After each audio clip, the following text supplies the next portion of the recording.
Ideal assessment shall focus not only in assessing students' learning, but must focus on how students improve their skills and demonstrate understanding of the course content.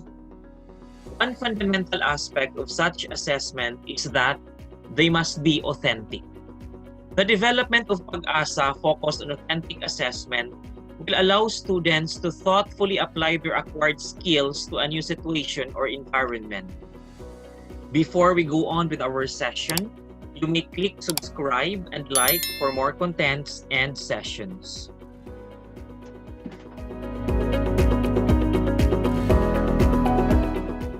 Assessments are authentic if they are realistic, require judgment and innovation, and assess students' ability to effectively use their knowledge or skills to complete a task.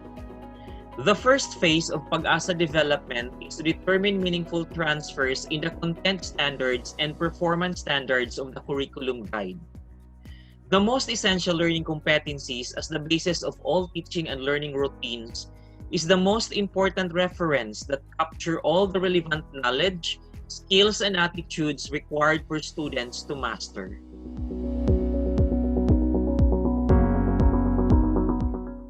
This session will focus on familiarizing the steps in determining meaningful transfers in the competencies, content standards, and performance standards. This will also discuss the different activities in determining meaningful transfers. And lastly, we will create a list of real-life experiences from performance-based competencies, content standards, and performance standards.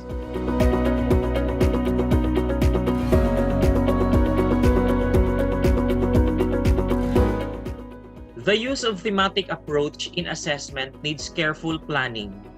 One must collaborate with others to ensure that integration of different curriculum areas are given due and fair treatment. Theme-based assessment requires every content knowledge expert to critically design the most appropriate and tangible assessment that motivates every learner to perform authentic tasks.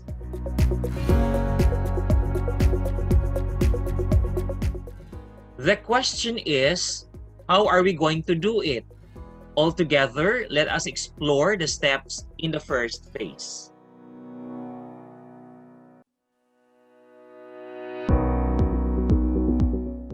There are basically 4 steps in determining meaningful transfers in the competencies, content standards, and performance standards.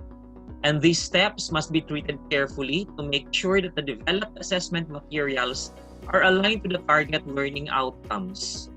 From reviewing the curriculum guide to the finalization of expected learning experience, we will make sure that everything must be aligned.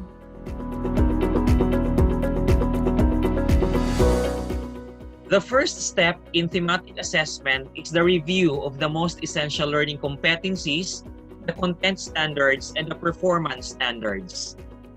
This step will allow us to understand what learning outcomes are expected by the content and performance standards and what skills are expected by the competencies.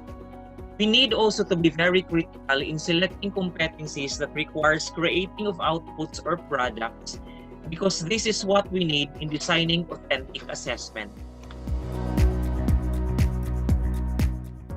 With so many competencies in a quarter, we need to choose which is the most relevant, most appropriate, and most tangible in creating a product.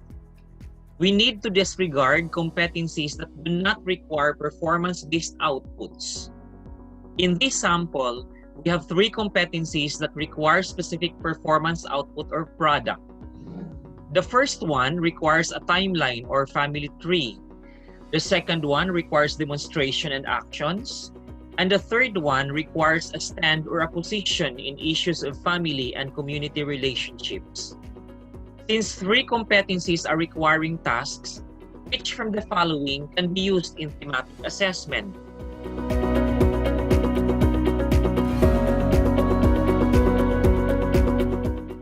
Step 2 will allow us to decide which competency shall be used.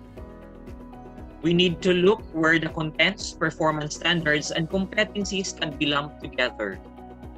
We need to choose a competency that will encapsulate the rest of the competencies in a quarter. Content knowledge experts should critically think of how they will capsulize the competency to ensure performance standards will be achieved.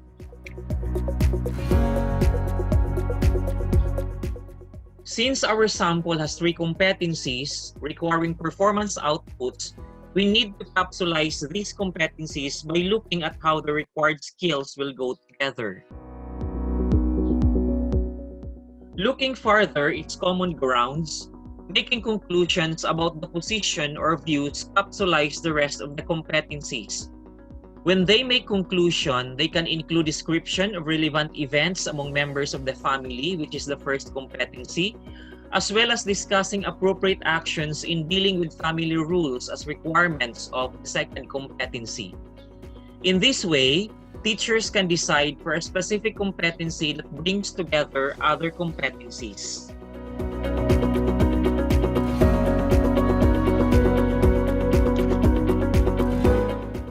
Authentic assessment focuses on students using and applying knowledge and skills in real-life setting. For example, we might design experiences where students take part in, like simulation or role-play of a scenario, completion of a real-world task, or assessment in a workplace setting. This will allow our learners to deepen the learning goals and designs as we settle on the learning experiences rather than learning activities. The focus of this step is to allow us to think what experiences can learners practically apply in the real life and how these learnings can make them become functional in their society.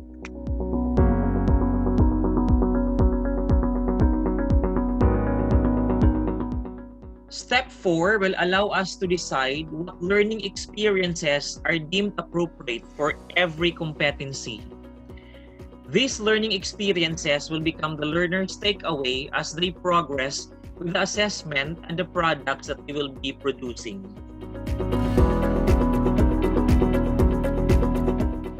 What are learning experiences? Most often, teachers interchange the idea of learning experiences and learning activities. Since experience is the best teacher, authentic assessment focus on the experiences rather than activities. In the context of learning, students will forget the activities done, but they will not forget the experiences they have while doing the task. So for learning to occur, the learner must experience something with the information and reflect on the content throughout the process.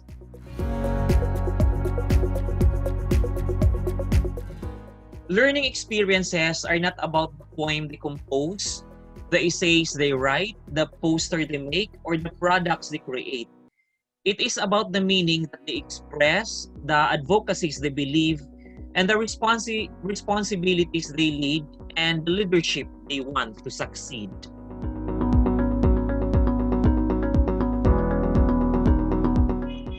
Learning experiences is also about their functions as young citizens who will be more prepared to be in control of their own generation, their own society, their own rights, their voice, and their own way of empowering their families and their society.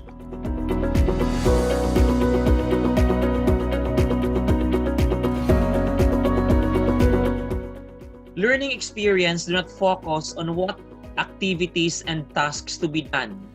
It will focus on the takeaways of the learners from what he is doing.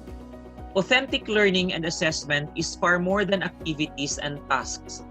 It is about what the learners felt, what he expresses, what skills he demonstrates, what views and opinions he shares, and what values he learned. Definitely, it is about what he will discover as practical, functional, and useful in his life.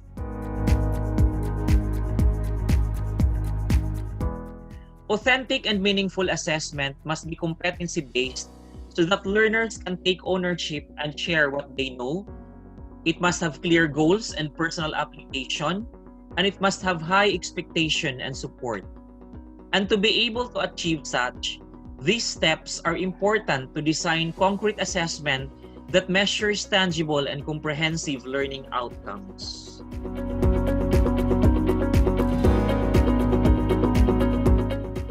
In an effective classroom, students should not only know what they are doing, they should also know why and how they are doing. You may subscribe and like for more updates and sessions.